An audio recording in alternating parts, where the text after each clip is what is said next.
नमस्कार दोस्तों। इस लेक्चर में हम सेल आरेख के बारे में पढ़ेंगे। तो हम ले रहे हैं आज का टॉपिक सेल आरेख।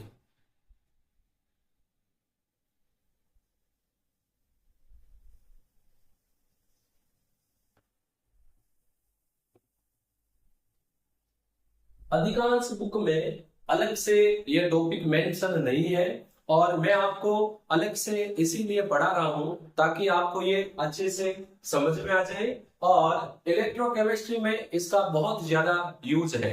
एनसीईआरटी बुक में भी आपके ये अलग से मेंशन नहीं है, तो आप ये नहीं समझे कि ये एनसीईआरटी बुक में नहीं है तो हमें क्यों पढ़ाया जा रहा है। ये बहुत ही छोटा सा वीडियो होने वाला है, आप वीडियो को पूरा जरूर देखें क्योंकि ये इलेक्ट्रोकेमिस्ट्री के पॉइंट ऑफ व्यू से एक इम्पोर्टेंट टॉपिक है।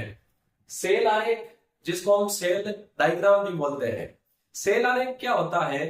विद्युत रासायनिक सेल में इलेक्ट्रॉनों के प्रयुक्त पदार्थों व विलयनों को प्रतीकों के रूप में प्रदर्शित करना सेल आरेख कहलाता है। जब हम सेल आरेख बनाते हैं तो सेल आरेख के 3 पार्ट होते हैं, उनको हम ए, बी और सी से रिप्रेजेंट करते हैं। तो देखो, सेल आरेख के 3 पार्ट होते हैं, ए, बी और C. A for anode, B for bridge अर्थात salt bridge, C for cathode. जो सेल आरेख है उसमें हम एनोड को किस साइड में रखेंगे? लेफ्ट साइड में।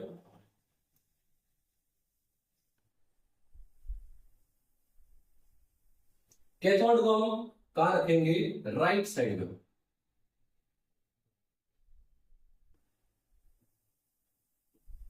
और जो लवण सेतु है, साल्ट ब्रिज है, उसको हम सेंटर में रखेंगे।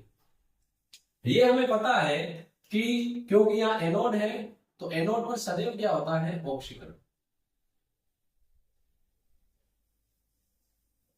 और कैथोड पर सदैव क्या होता है? अपचय।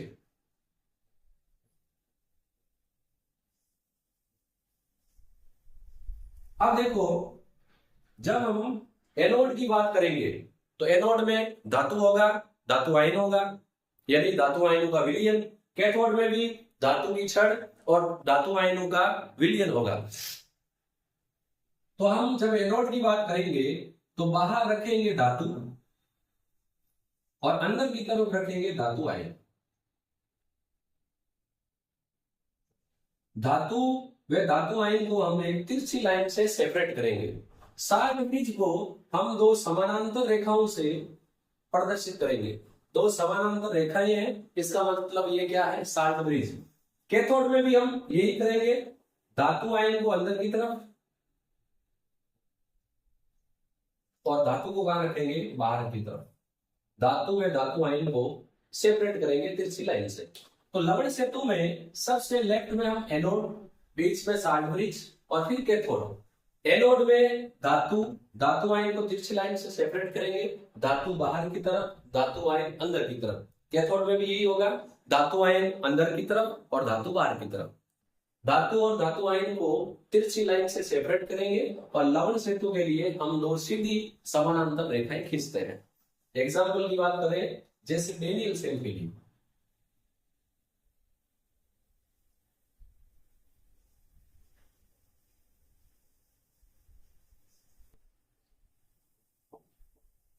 यहां पर 2 काम हम कर सकते हैं।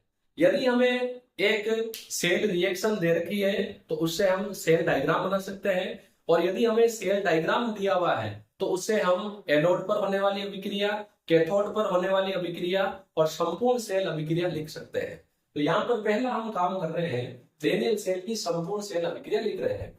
तो डेनियल सेल में जिंक धातु होता है, ये copper ion Cu+2 aqueous phase, aqueous यानी जलीय विलयन में है।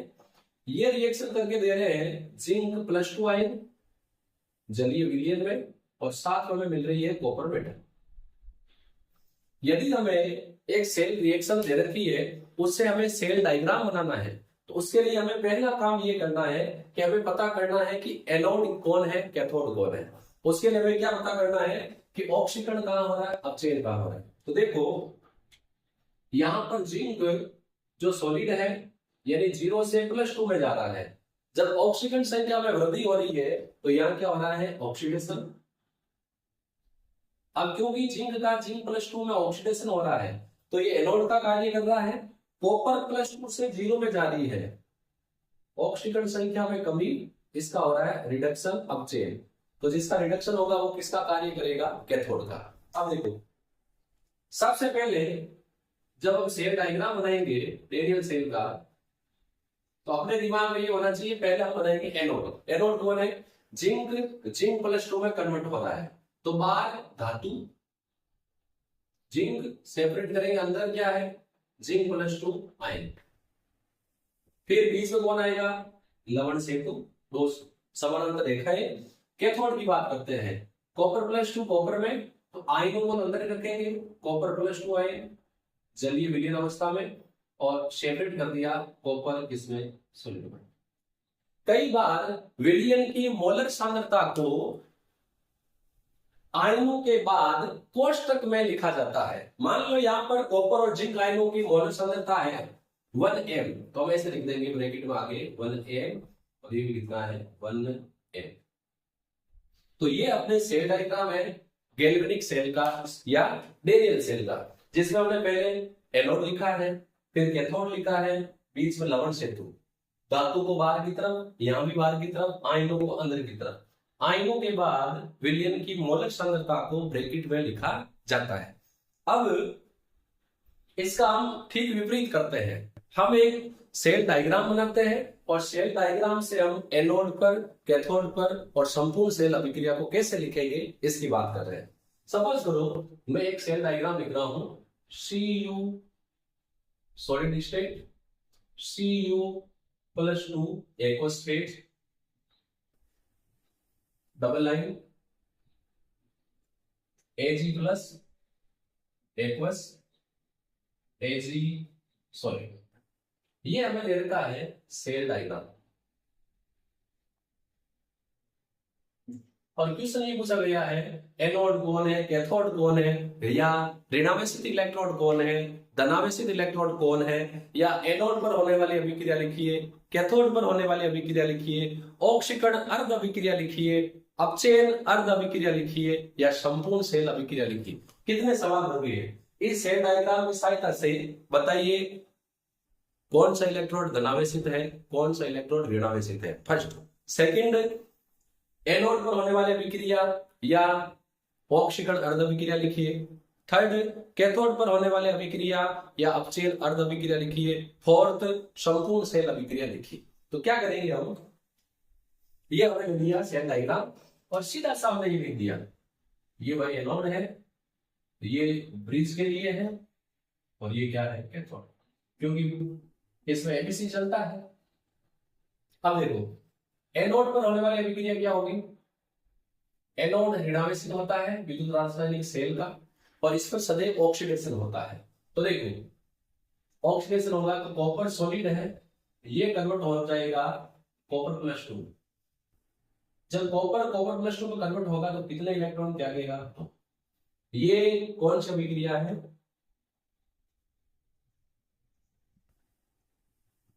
ऑक्सीकरण अर्ध अभिक्रिया।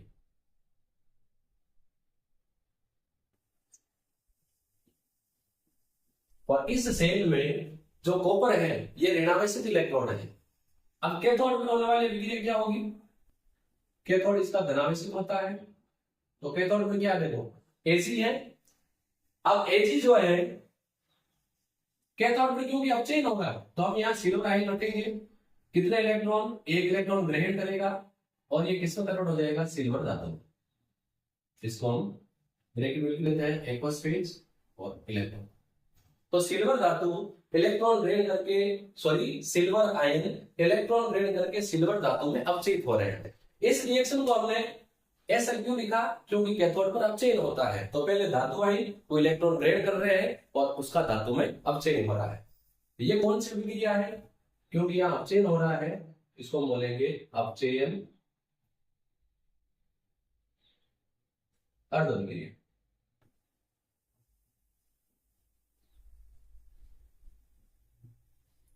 अब संपूर्ण सेल अभिक्रिया के लिए हम क्या करेंगे, इन दोनों को जोड़ देंगे।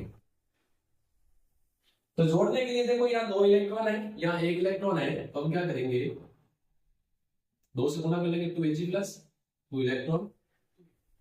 जब जोड़ते हैं तो इलेक्ट्रॉन दोनों साइड में बराबर होने चाहिए।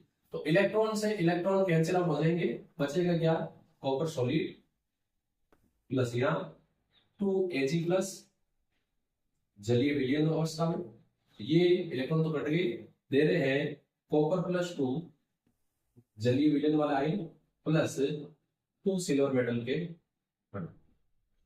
ये जो रिएक्शन है इसको हम क्या बोलेंगे, संपूर्ण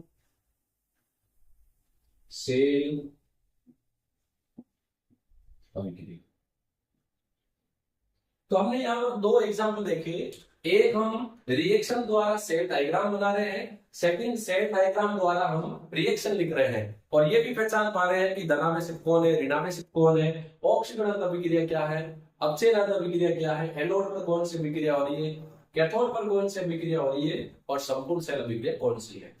ये आप विशेष रूप से ध्यान रखें। और मेरा ये मानना है कि यहाँ तक जो बच्चा पहुंचा है बिना स्किप किए हुए, उसको ये आसानी से समझ में आ गया होगा कि किस प्रकार हम रिएक्शन से सेल डायग्राम बना सकते हैं और सेल डायग्राम से रिएक्शन लिख सकते हैं। कई ट्यूशन इसके बेस पर एनसीईआरटी बुक में आए हुए हैं, इसका आप विशेष रूप से ध्यान रखें। तो ये बिल्कुल छोटा सा वीडियो था। नेक्स्ट वीडियो में हम इलेक्ट्रोड विभव, मानक इलेक्ट्रोड विभव और विद्युत वाहक बल के बारे में पढ़ेंगे। हम फिर मिलेंगे नेक्स्ट वीडियो में। धन्यवाद।